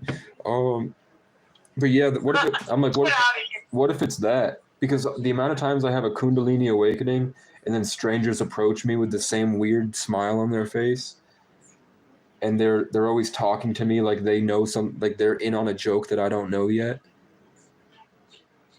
And I'm like, that's not paranoid psychosis to be able to judge the facial expression and to have the pattern recognition to recognize that when I achieve a certain state of consciousness, I'm approached by the same entity speaking through a random body. And I'm like, is that Jesus? Is that God? Is that the aliens? Is that my spirit guides? Is that just like a shapeshifter? But I know that I try to meditate lately, and people like every time I get to a certain point in the cycle, I'm attacked. The only way they can. When the cops wouldn't attack me, or the cops couldn't, kids would. When it wasn't kids, and I was like, even being in here, the only people that have the ability to attack me in this room is on Facebook and Ken. So I have it on Facebook and Ken. The only way that they can get in, they keep getting in to come at me. And it's just like trying to stop my peace of mind. Right. So that would drive anybody insane. And I'm able to articulate it like this because of how many times it's happened. And I'm able to recognize there's something that goes on in my internal processes that the external world reacts to. Sort of like a matrix. But I know going to church, like, more people are being vocal about it. Like, I had 2 people yesterday on the live stream tell me that they communicate with archangels and that they love God and they go to church. And it was really cool that the only 2 people that would tell me about that happened to wander outside and get off the bus at the same time. And the only reason that they stayed with me is because I was, for some reason, yesterday I decided to roll a bunch of smokes for people. So they weren't gonna hang out, but I handed them the cigarette and they stayed, and then they revealed how much they love God at the same time, and they talked about the same instance of communicating with an archangel once you live in spirit and connect to the heavens. Have a relationship with the Most High. So That's weird. yeah, but I mean, what case 2017 Casey would probably do a lot of, like, when I was just asking you questions about stuff and making jokes. Like, that's pretty much all I did. Is just be like, what do you think about girls? It's like, what are the girls like in your grade? Do you think are there any smart ones? Are there any people that you feel are like, or does it just seem like mindless chatter and random gossip and just excessive screaming and then hormones being attracted to the jocks? And then what's it like being someone that does football? Like, when you started doing football, did you start getting better attention from girls? No, actually, like when I didn't do football, there was a group of girls that I was flirting with, and they all really liked me. I don't know. But this year when I did football, one rejected me, and I got with another one, and then they You never had your first kiss? reported me, and then I got suspended. What do you mean you got with another one if you've never had your first kiss? Well, it was like I just didn't kiss her. I don't know. So you didn't get with them at all? You just said. Yeah, but Was it just you said you were dating? yeah, it was just verbal. On verbal. Man. Just verbal. I'm not sure if my methods. Maybe you're too young. I don't know if you're too young for my keys to pick up artistry. I don't want to be a pickup artist. It's not. What I mean by pickup artistry is just like different things you hold in your mind that sort of like, when you play football, you have to understand the game and you have to understand how the players move to play, right? Like, if you don't know football, you don't even know how to throw a ball, you haven't trained at all, and then they throw you in the game, you might fly, you might sink, you might swim. But the more you play, the better you get at it. And then basically I just had people that were like the highest level professional football players teach me how to play football. But they taught me through YouTube videos, and then I had to go out and play football alone. And I pretty much only knew how to play football, basically. I didn't really know how to, like, play ultimate frisbee with my friends. Only really knew how to play football, and I played one-on-one football. And then I made my own game because of that. After I got really good at football, I made my own game. And then I got so good at the game that I made everyone around me feel really bad. And then my mind slowly left me because the people that I was playing with were like shooting me in the back of the head while I'm trying to play. And then were like trying to suck the life out of me and then become me to use my football skills to play. It's fucking disgusting. I would have rather had a friend that just sat there and took notes and asked me, how do you play football? But I had a fucking schizophrenic friend that thought that he could spiritually leech my essence, and then people would see him play football and would like him the same way. And then he gave me a lot of drugs. And then when I started buying drugs for everybody, he pretty much smoked all my drugs. And then eventually, I won the Super Bowl. I got the girl I wanted since I started my career in football. I wanted to play this one team, and I wanted to beat this team, and then I would run off into the sunset with that team. And then I got that team after a really long and horrible journey. That team came to me and was like, I want to play with you. And then a week later, I was laying in bed with her, and then I opened her phone and saw that she had just cheated on me and played football with the guy down the street. And his back was all scratched up. And she took a picture of it after while I'm in her bed. And I felt so defeated in every other aspect of my life. All I really had was my ability to play football. So then I felt like I lost my brain, and I lost my confidence, and I lost my basically like Conor and Khabib. When Khabib defeated Conor in the ring, Conor like went crazy for a long time and didn't know how to live anymore. I went through that, and then I've just been having trouble playing football since. And then a lot of people really, really wanted to brainwash me and convince me that I should play lacrosse. And I don't want to play lacrosse, and I don't even think about playing lacrosse. But the trauma had gotten me so bad, it was like and I was just surrounded by lacrosse players. I was trapped holding my football while the lacrosse players were hitting me with their sticks, basically, and demanding I play with them.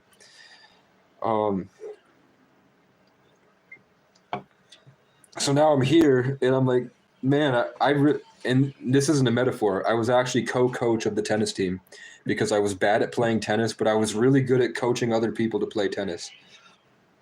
Like every time that I sat and watched a game with somebody on the tennis team when I was 16, they won because I would tell them where they're fucking up and where to put the ball and shit. So now I'm like, man, I know that Boone would have such a different life if I just gave him this one play, this one trick to win a game. But I'm like, maybe I shouldn't take that from you, or maybe I don't know. But I know that good advice is just learning how to enjoy your own life, and that I think it's really cool that I'm a Sagittarius 33 that took over the pickup game, because I met Owen Cook and RSD and Elliot Holson and Evolution Daily, and I did get to share with them my philosophical advancements to their theories about game.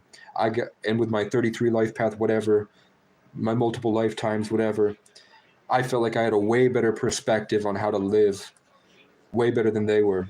And I had a dream once that an angel told me I was one of the best philosophers of all time, of our time, they said. So I do have a lot of shit to share, but I just don't know the right avenue, and I don't feel like they deserve it, because I don't want to give people like my old friend that used to try to steal my football skills. I don't want to give him any football skills, you know what I'm saying? But I feel like, let me mute it. There we go.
I think he fell asleep, so I programmed his subconscious.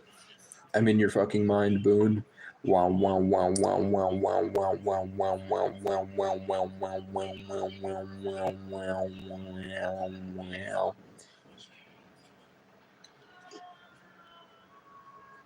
There we go. I gave him some stuff. I gave him some codes, and he didn't say anything. I think he went to sleep. But it wasn't anything bad. It wasn't anything like manipulative. But it was just a mindset tweak that really helped me when I was having trouble.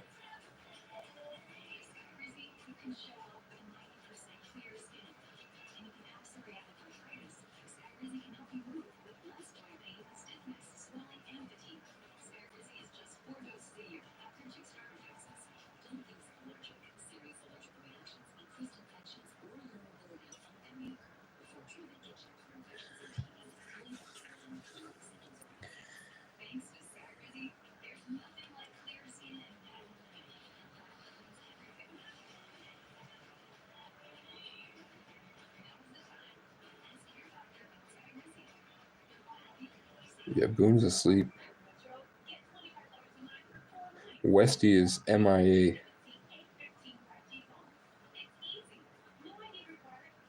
Did Westy get married? That's what I'll say to Westy. Did Westy get married?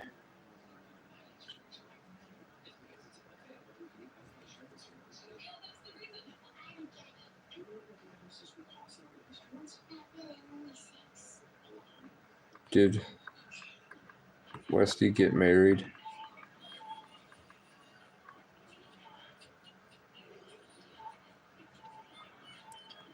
Did Westy get married? And the fact that Nate wouldn't even tell me, like I would ask him a bunch and he would go silent. You don't know how angry that makes me. You don't know how angry that makes me. Because he told me that he went over to her house and I'd ask him if they hooked up and he wouldn't answer. And he still hasn't answered. Probably because he knows that my first thought is murder. Even though I definitely just go for a walk.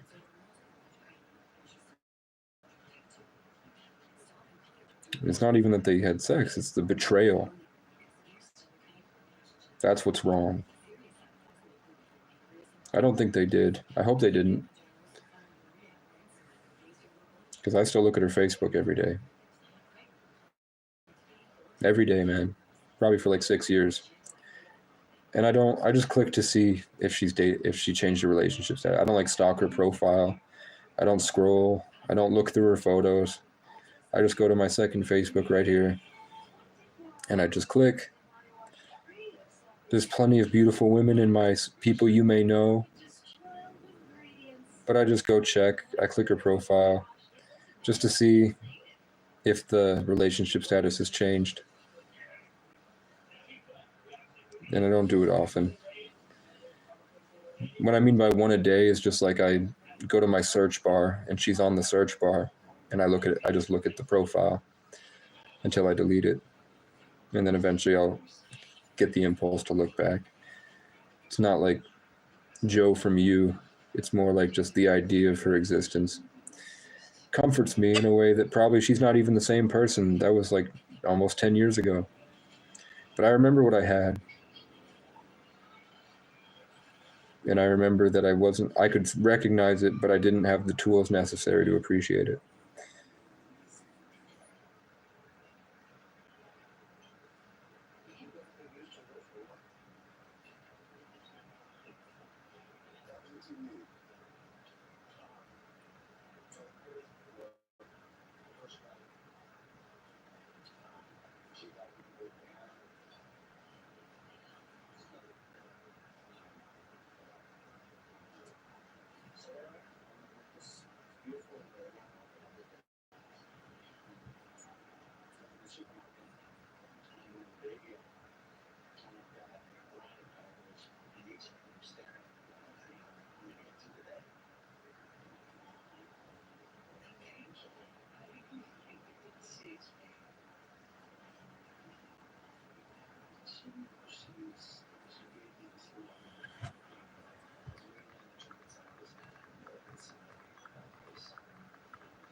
and do horrible things to them.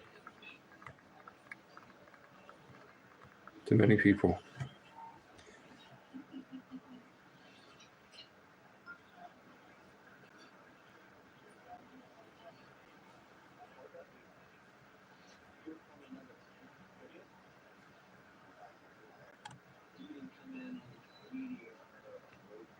Well, I'm lonely now. Well, loneliness is set in.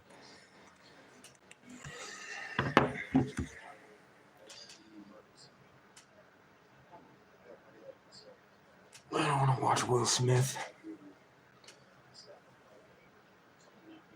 Oh, I thought it was a full moon, but it's fucking the reflection of the light. And I was like, the moon is still there.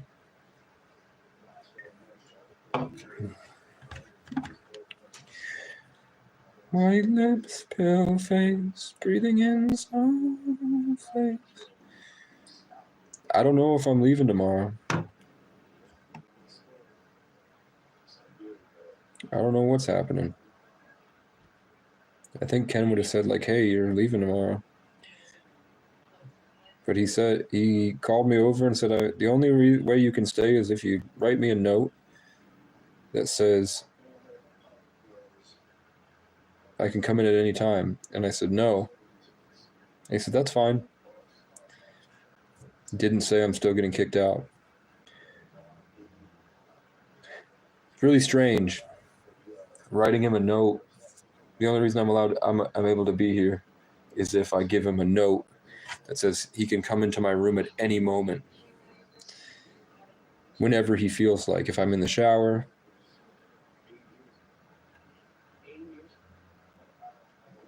You know what I'm saying? I don't like it. That makes me very uncomfortable. Common sense tells me he just wants to catch me smoking. And that's why he's mad. But I'm like, you deserve respect for what? You've been screaming at me since I met you. All you've ever done is scream in my face and point your finger at me for 2 months now.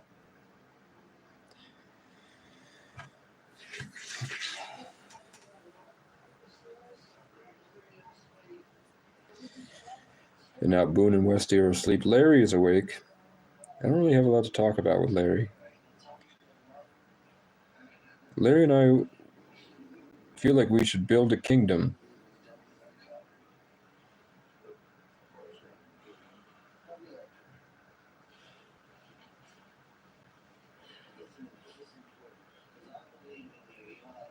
Larry seems like he's changed a lot. I don't even know if that was Larry.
I don't read.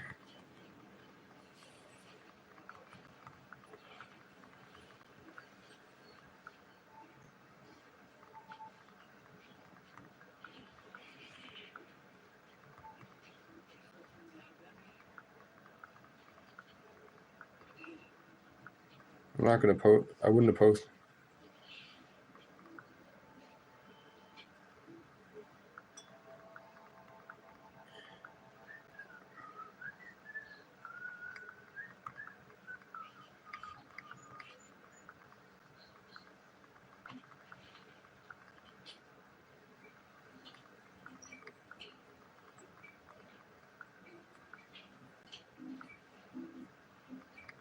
Love you.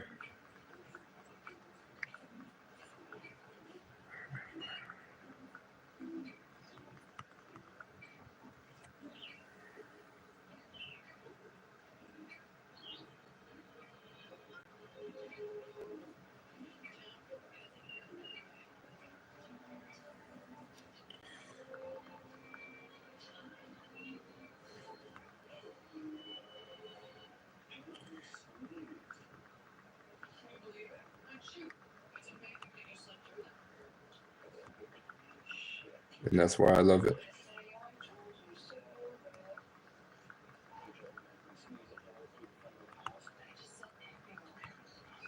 By the wrong crazy.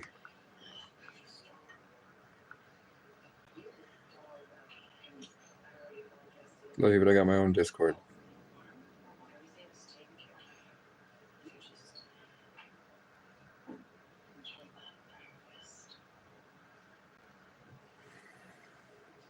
Colonialism is dead.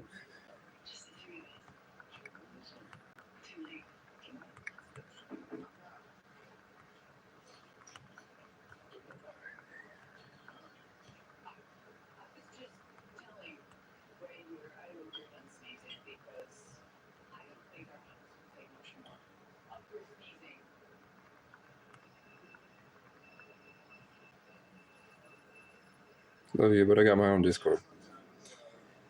Love you, but I got my own Discord with a $1,000. I appreciate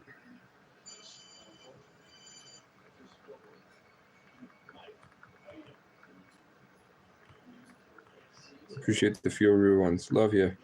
I got my own Discord.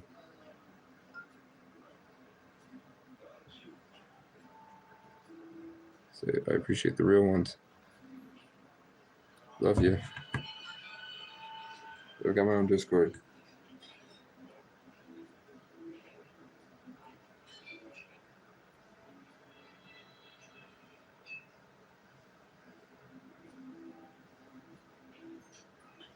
God, there's so many bad bitches on my Facebook.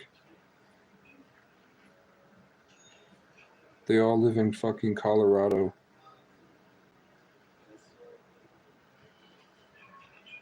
One's in Colorado. I don't know why she's popping up. This one is not attractive, but she lives in the hilltop with me, actually. I know this person. So she's stalking me on Facebook. What about her? I like her a lot. But I can't tell how old she is, so I'm good. What about her? She also looks young. So now I don't know how to deal with that. That's my ex's best friend. And then the rest are mid.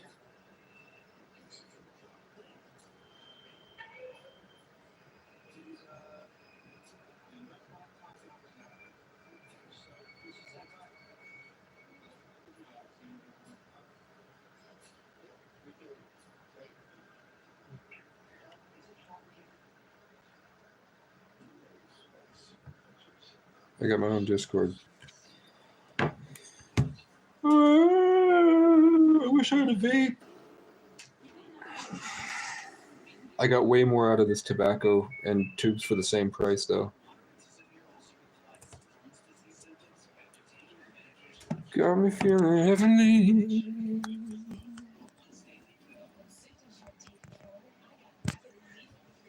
It's 12:30.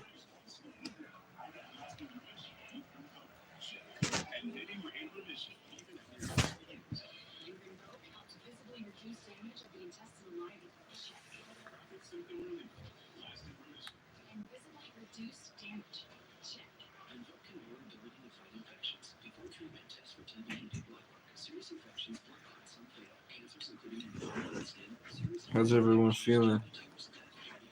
How's everybody feeling? I need to lose weight.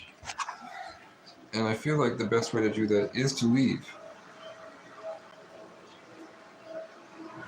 And I don't have any, the only qualms I have about going down to Randolph is I don't have a shower.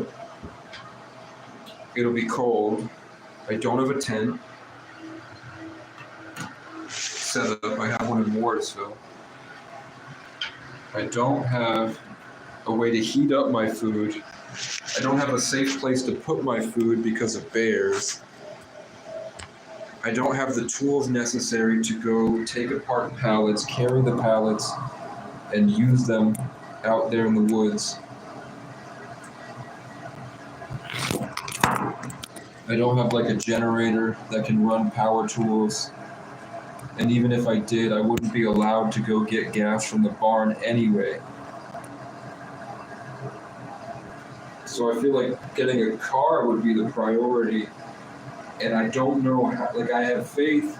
I know I want land. I know I need land. I know I need people that will be on the land. And I just can't find anyone I trust to do that. I have nobody I trust to do that. And I know if I adventured, the people, like God comes to you in motion. God comes to you when you're in motion. So I know that when I'm doing things, that's when He'll intervene and put me on the right path. Like, you can't just sit here.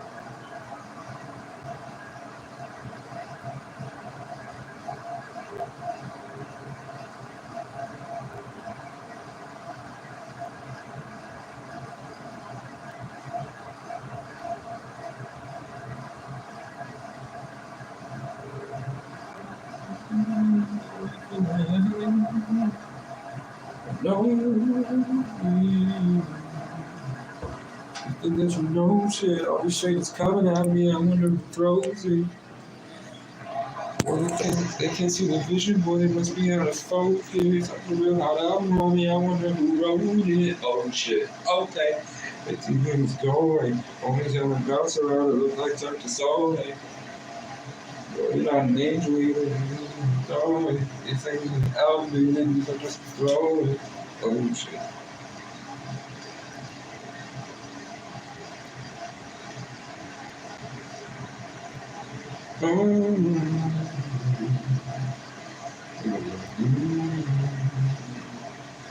That's a real hot album on me. I wonder who wrote it. Oh shit. Oh, to everything wrong. We have a camera on the back of his phone. You're not an angel, you didn't growing. Oh shit, okay, we didn't know it. We have the clouds around, it look like such a soul. I still got my soul and I stay out of control all day. Just get hard to find the words. I'm fighting to stay on purpose, and they don't want to take away the word. Always have a cloud around like that's such a soul. Oh shit, okay. Pray them niggas go away. Always have a cloud around like that's such a soul.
I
can feel you in the metaverse.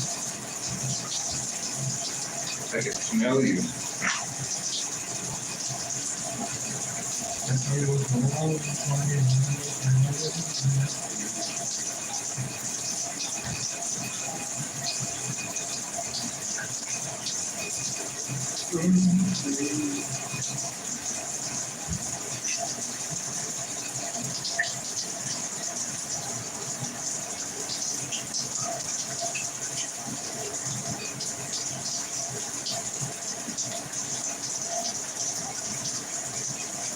Okay, I need people to hold me accountable.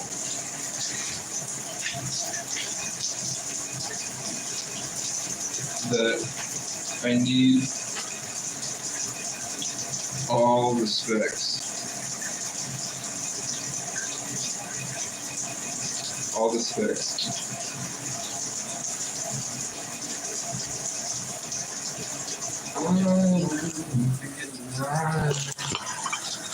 Maybe a little baby, I don't want to lie. I know you sexy girl, I know it's fly. You're not meant to be, then you can't even fly. I don't need to let you know shit. All the shapes coming at me, I don't know what's it. They can't see the vision, boy, they must be on the phone. That's a real hot album, homie. I don't know what's wrong with shit.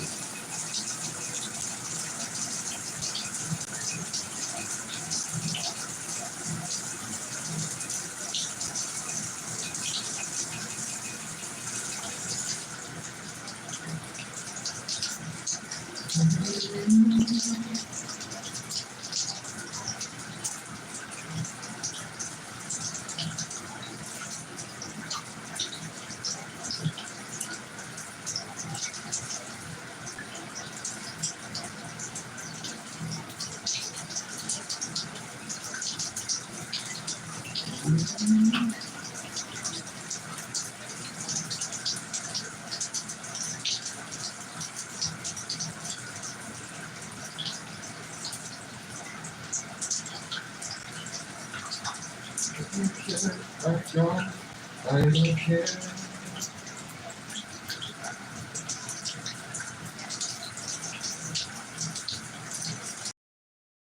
I don't even know to be a king. Don't to be a king. Don't to be a ring. Shaking myself in the ring. Can't really count down how you left in the flame. Just thought I would have played.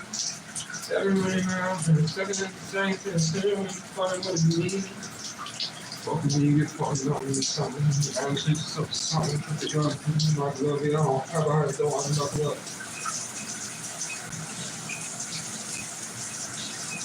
I was born in South Dakota and then fall right to the sun. Flowing north, home to the sun, going to the other. I came out, knowing I was the chosen one. I both got that function. Couldn't give a fuck about a broken bone. Give me a mean mug. I know that I'm the chosen one. Now I'm rolling home. Fat white food. You couldn't comprehend these types of lies. Fat white fries sitting in my iron sights. We were born to fly. Every time you cut me down, I let still I rise. You don't want me dying, I'm the only one surviving. I guess it's that time. I didn't think that this would be the way I become best of the best. Either way, I lead to live a life with no stress. I don't need to tell you that I'm sent from heaven for you to know that I'm heaven sent. Even when they spit in something fishy like a pelican, I throw it up and conquered it. Coach Casey, but I never took a lesson in tennis.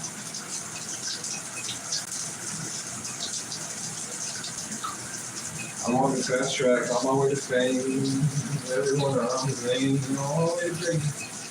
Oh, you fell off, such a shame. It couldn't be me, but you can catch a fade any day.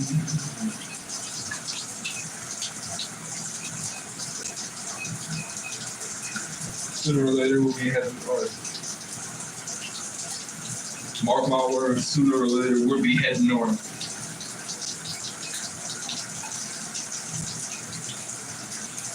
Everyone around me died, the only one survived. You couldn't comprehend these types of highs. I'm flying at fat white pride in my iron sights. Different beat. I like that beat a lot.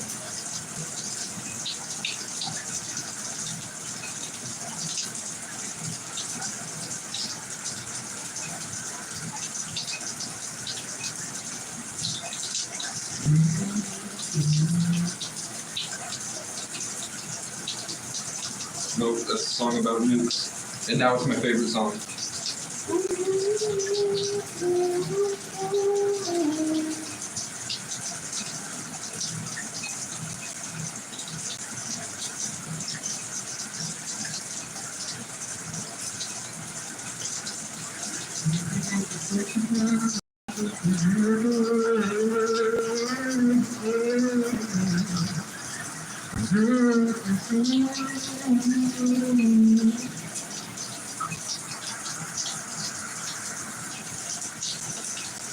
I'll save it. I'll leave it for myself. Chorus is coming up.